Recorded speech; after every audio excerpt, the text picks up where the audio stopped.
आज की इस वीडियो में हम भारत में लव जिहाद और यूके में ग्रूमिंग गैंग्स की अवधारणा के जरिए मुस्लिम पुरुषों की एक अतिशयोक्तिपूर्ण सेक्सुअल इमेज के बारे में चर्चा करेंगे। आखिर लव जिहाद होता क्या है? दरअसल लव जिहाद को हिंदू लड़कियों को बहलाकर धर्म परिवर्तन कराने की साजिश के रूप में देखा जाता है, जबकि ग्रूमिंग गैंग्स को मुस्लिम पुरुषों द्वारा श्वेत लड़कियों पर हिंसक हमला करने के रूप में प्रस्तुत किया जाता है। इन दोनों विचारों के पीछे मुख्य रूप से यौन, लिंग और पारिवारिक चिंताएं हैं जो जनसंख्या बढ़ाने के डर से जुड़ी होती हैं। आज हम ये भी देखेंगे कि कैसे हिंदू राष्ट्रवादी और यूरोप अमेरिका के लेफ्टिस्ट माहौल में फीमेल इन्फ्लुएंसर्स सोशल मीडिया पर मुस्लिम पुरुषों को हिंसक और शिकार करने वाला दिखाने वाले वीडियो के संदेश फैलाती हैं। ये महिलाएं खुद को राष्ट्र की बेटियां, पत्नियां और माताएं बताते हुए इस खतरे से सुरक्षा की जरूरत पर जोर रखती हैं। इस प्रक्रिया में यह भी दावा करती हैं कि मुस्लिम पुरुष समाज के लिए एक बहुत बड़ा खतरा है। लव जिहाद का जो विचार है वो मुख्य रूप से भारत और साउथ ईस्ट एशिया के रीजन्स पर केंद्रित है। इसे इस तरह से समझा जाता है कि मुस्लिम पुरुष हिंदू महिलाओं को जानबूझकर बहकाते हैं और उनका धर्म परिवर्तन कराते हैं, जो इस्लामीकरण की साजिश का हिस्सा माना जाता है। इसे हम एक केस से समझने की कोशिश करते हैं। अक्टूबर 2020 में हरियाणा की एक यूनिवर्सिटी के बाहर 21 साल की निकिता तोमर की 2 लोगों ने गोली मारकर हत्या कर दी। यह घटना सीसीटीवी में भी कैद हो गई थी और जांच से पता चला कि हत्या करने वाले व्यक्ति मुस्लिम थे। इस दुखद घटना के बाद पूरे देश में बड़ा हंगामा हुआ। घटना को तुरंत लव जिहाद का मामला करार दिया गया। कुछ महीने बाद ये बात सामने आई कि निकिता के परिवार ने अदालत में एक आरोपी पर आरोप लगाया था कि उसने निकिता का पीछा किया और उस पर शादी और इस्लाम धर्म अपनाने के लिए दबाव बनाया था। इस मामले के बाद निकिता तोमर की तस्वीरें सोशल मीडिया पर वायरल हो गई, खास तौर पर इंस्टाग्राम पर। महिला मोर्चा की सोशल मीडिया संयोजक प्रीति गांधी ने अपने इंस्टाग्राम अकाउंट से एक पोस्ट की जिसमें लिखा था, तौसीफ ने दिन दहाड़े गोली मार दी क्योंकि उसने धर्म बदलने और उससे शादी करने से इनकार कर दिया था। इस पोस्ट में सीधे सीधे यह दावा किया गया कि निकिता लव जिहाद का शिकार हुई थी। प्रीति गांधी ने इस घटना पर ट्विटर पर भी पोस्ट किया और हिंदुओं को चेतावनी दी कि लव जिहाद के अस्तित्व को नकारने वाले लोग भी ऐसी घटनाओं का शिकार हो सकते हैं। यूट्यूब पर ऐसे कई सारे चैनल हैं जिनका मकसद हिंदू संस्कृति को पुनर्जीवित करना है। इसके साथ ही उन्होंने एक वेबसाइट भी बनाई जो हिंदुओं पर होने वाले अत्याचारों के बारे में जागरूकता फैलाने का काम करती है।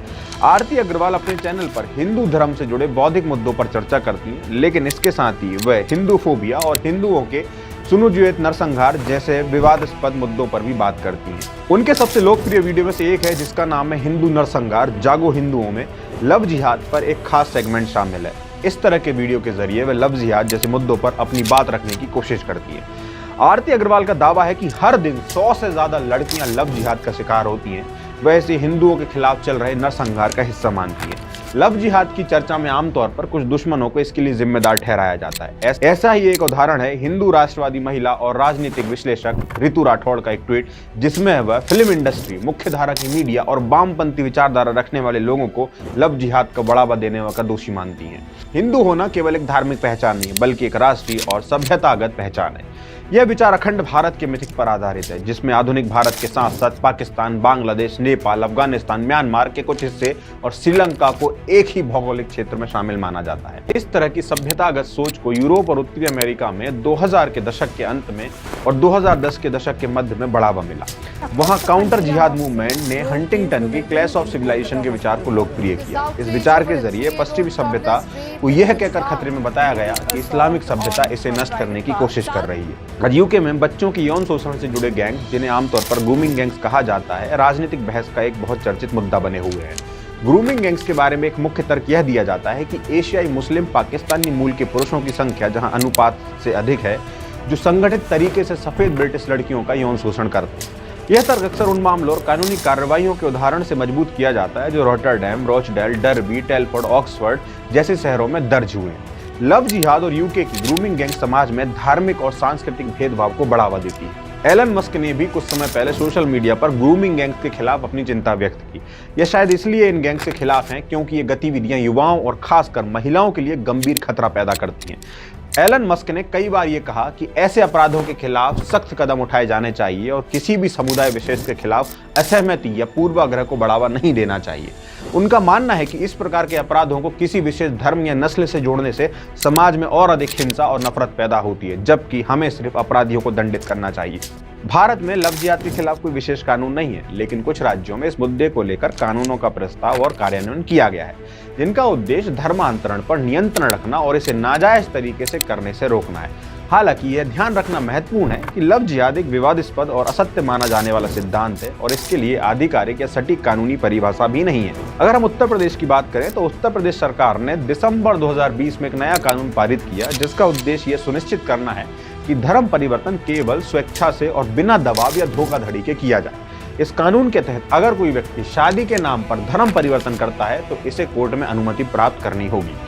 इसके तहत यह कहा गया कि यदि किसी धर्मांतरण का उद्देश्य विवाह है तो वह धर्म में परिवर्तन गलत माना जाएगा और उस पर कानूनी कार्रवाई की जा सकती है। इसमें विशेष रूप से लव जिहाद के खिलाफ सुरक्षा की बात की गई।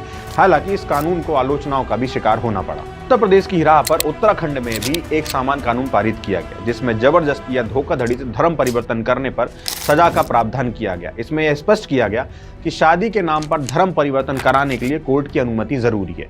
और इसी राह में हिमाचल प्रदेश में भी धर्म परिवर्तन को नियंत्रित करने के लिए कानून पारित किया गया, जिसमें एक व्यक्ति को किसी धर्म को बदलने के लिए पहले जिला मजिस्ट्रेट से अनुमति प्राप्त करनी होगी। यदि यह धर्म परिवर्तन विवाह के उद्देश्य से किया गया तो उस पर विशेष ध्यान दिया जाएगा।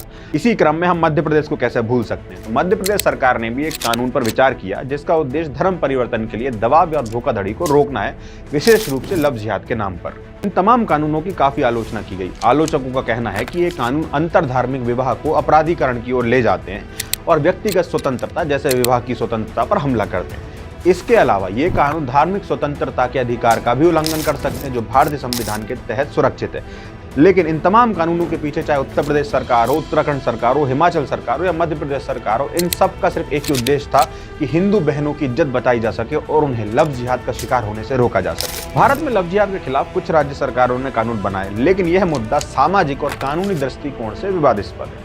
इन कानूनों के उद्देश्य का औचित्य और प्रभाव भविष्य में अदालतों द्वारा परीक्षण के लिए हो सकता है। इस मुद्दे को लेकर व्यापक समाज में विमर्श और सोच की बहुत आवश्यकता है, ताकि किसी भी कानून का दुरुपयोग न हो और व्यक्तिगत स्वतंत्रता की रक्षा की जा सके। ग्रूमिंग गैंग और लव जिहाद दोनों ही मामलों में सामूहिक असहमति और नफरत फैलाने की साजिश है, लेकिन ये दो अलग अलग मुद्दे हैं। जबकि ग्रूमिंग गैंग्स एक सामाजिक अपराध है और यह किसी खास धर्म से जुड़ा नहीं है, वहीं लव जिहाद एक राजनीतिक और सांप्रदायिक मामला है जो इस्लाम से जुड़ा हुआ है, जिसमें हिंदू महिलाओं को टारगेट किया जाता है।